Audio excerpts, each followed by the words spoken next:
Hello and welcome to New Filmmakers Los Angeles in partnership with Movie Maker magazine. My name is Danny DeLillo and we're here at the Cambridge Los Angeles showroom in West Hollywood. I'm here with KB and Danny with their movie, The Honey Badger. Let's take a look at a clip. Lord Heavenly Father, I pray that I perform to the best of my ability, and I pray that I come out victorious. I thank you for bringing David Thunder Clark into my life, oh Lord Heavenly Father, and I thank you for all the lessons that he has taught me. Oh Lord, I pray that I make him proud and come out with this with a win. In your name I pray, amen. Amen, let's get this. Guys, gentlemen, thank you so much for your great movie. Like, I'm so happy you shared with us at New Filmmakers LA as part of a very special documentary series. But for those that have not had the pleasure of seeing it, tell us a brief synopsis of your film. Well, I'll leave that up to the director. You can tell the story. He tells the story really well. So There's a lot of love here, isn't there? Well, we're former teammates, so you know we always work together. But pretty much, the only reason why it was really him to captivate this whole sport documentary is so he can get into an athlete's mindset, and him being a former professional athlete himself. So it was really, a synopsis would be really a look into the mind of really what happens in a professional fight leading up to it, and the aftermath of what happens after that a lot of people don't see on the camera. And I think he did an amazing job captivating it. Seriously. thank you, sir. Seriously, you guys should like work together, make movies or something, right? You know, I find it very inspirational, and you know, it's the way that you captured it. I just felt I was going through this experience and the journey, and that's something quite magical when you can get that on film and you can make people relate to it. You know, that don't understand the ins and outs of what's going on. Obviously, you know, former teammates and everything else, but where did the inspiration come to be like, I want to make this? I'll be honest. He actually called me one time, and he had a fight in Mexico, and I was like, yeah, sure, I'll come out. And he said, film it. And I said, oh, I'll film it. And all of a sudden, that just happened. So it wasn't actually planned. I just kind of shot it and followed him, and I was just kind of creating a story. And all of a sudden, we're in festivals and we're winning awards, and it's just kind of It's great you guys have, you know, made this incredible film, and now, you know, obviously you got to make sure that every time he calls, you know, you make a film or something, as you're doing so well, you know. What is this feeling like right now? Because, you know, I say you just kind of like out of nowhere decided to make this, you've documented this, and look what's happening. What is that feeling like right now? Man, it's actually an amazing feeling. Like, it's really surreal, especially coming from basketball, like a basketball background, and all of a sudden creating films that people are watching in theaters. Yeah. And our film actually played another festival in Toronto. That's where we're both kind of raised. Yeah. Go Toronto. Yeah. Toronto. Yeah. And my mom, everyone came there, and it was just amazing to see that. So yeah. What I mean, you know, again, it's just like it's amazing because, you know, obviously you come from a background and a sports background, and you know when you're doing when you're playing a game or anything else, you're in it. You're in that moment. You're in it at that particular moment. But when you're creating a film, it's like, wow, you're documenting this, and this is everlasting. This will live on forever. What is that feeling like to work as filmmakers and to kind of like capture, you know, the great passions and things that you've had in your life and actually document it for others to see from a kind of new perspective? Okay, so to even go back with answering that question, one thing first is this is not Rocky. There's no first take, second take. This was very real. There's no Rocky, guys. That's the quote. So it's really like, hey, that's really me in there, and yes, I can get knocked out. So one thing, in even calling him for this project, I know he doesn't give himself enough credit, but he had been talking about doing something because he had just done music videos before, and I wanted to do something documentary-wise. And for this fight, you know, as athletes playing on the same team, you're used to being under that pressure. Yeah. So you're used to, you know, in college we'd be rooming together and whatnot. So I knew in a documentary it would be really hands-on. So I was just thinking about somebody that I would want to be around. And with me and him, you know, we grew up together and whatnot. So I thought it was just great having him just around to just really get that hands-on approach. Yeah. And going through the whole film, this is almost a year since it last happened because the fight was last year. Yeah. It's funny, it's the 3rd today, right? 3rd, yeah. Yeah, so this is a day, on this day last year is when the fight actually happened. Yeah. Wow, it's the anniversary right here, guys. There you go. Yeah, and if you had seen the film, you know how it ended. So for me, it's kind of cool just seeing how everything has unfolded in this past year, from having the festival where you have it's so weird just because we're used to this, you know, family coming out to games and whatnot and support. So it's cool to see from a festival perspective. Well, no, you nailed it, sir. Oh. It's just one take wonders right here, I tell you, that's all it is. You know, again, when you've had that journey and that history of knowing each other before you kind of knew yourselves, you know, and then you're creating this, what is that feeling like as what you guys have accomplished together, you know, what you've been through in your careers? I mean, you know, that's quite a journey that we go through. And, you know, what did you really want to get from your audience, like in making this film? Because, you know, documentary is it's a whole different genre.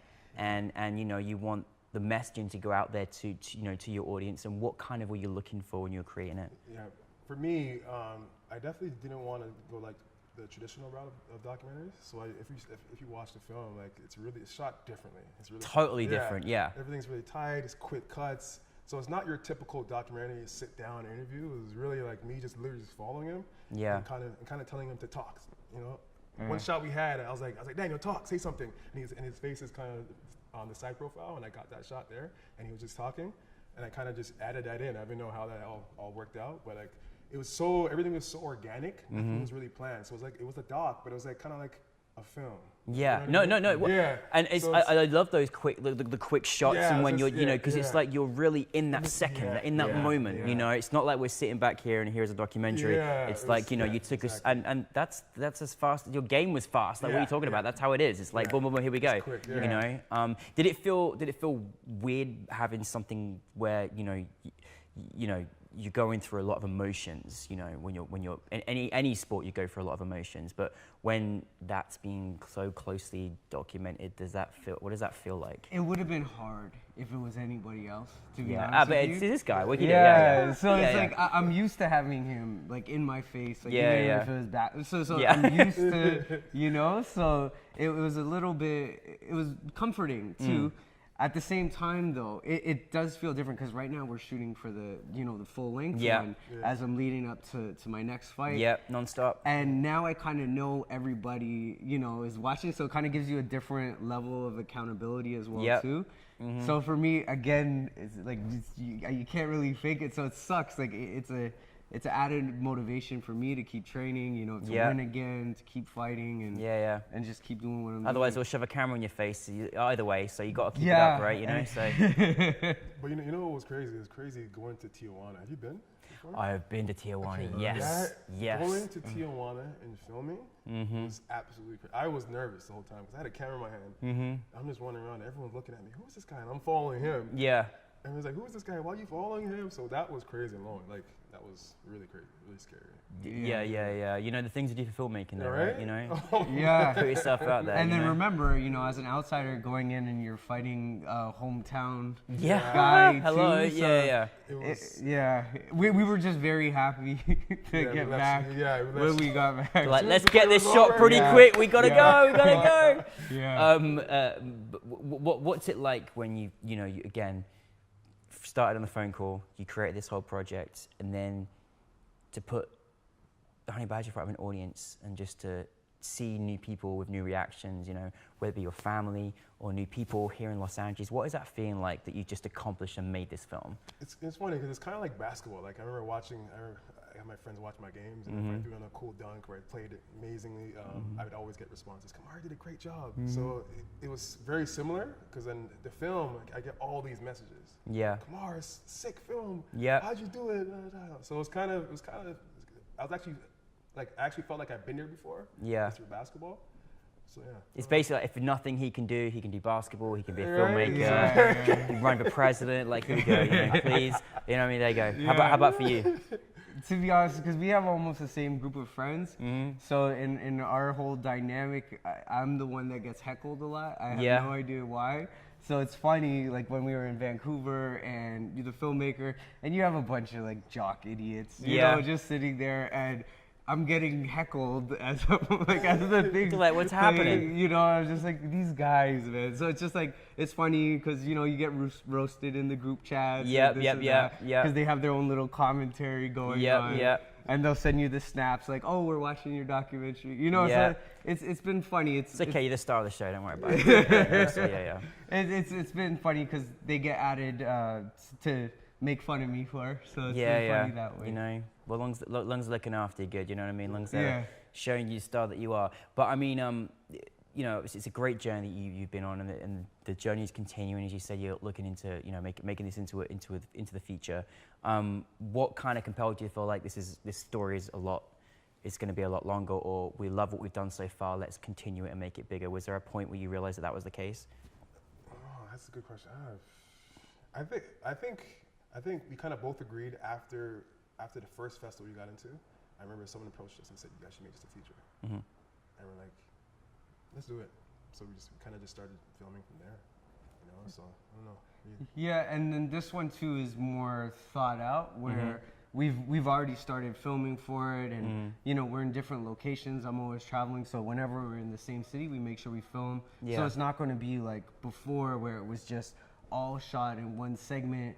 And again, this kept me sane all last month, all this time last year, where we're editing it on TeamViewer, and I have like my hand elevated because it's broke. Like, this is how like we were doing it together. Amazing. Yeah. So we're looking forward to it, and we're just learning from what we did in the first one and applying it to this one.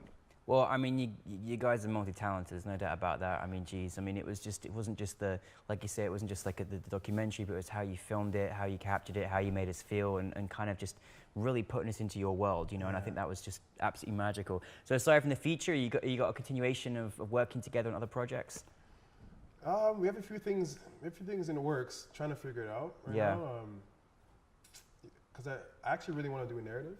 And I want to continue to use him and use him as a producer.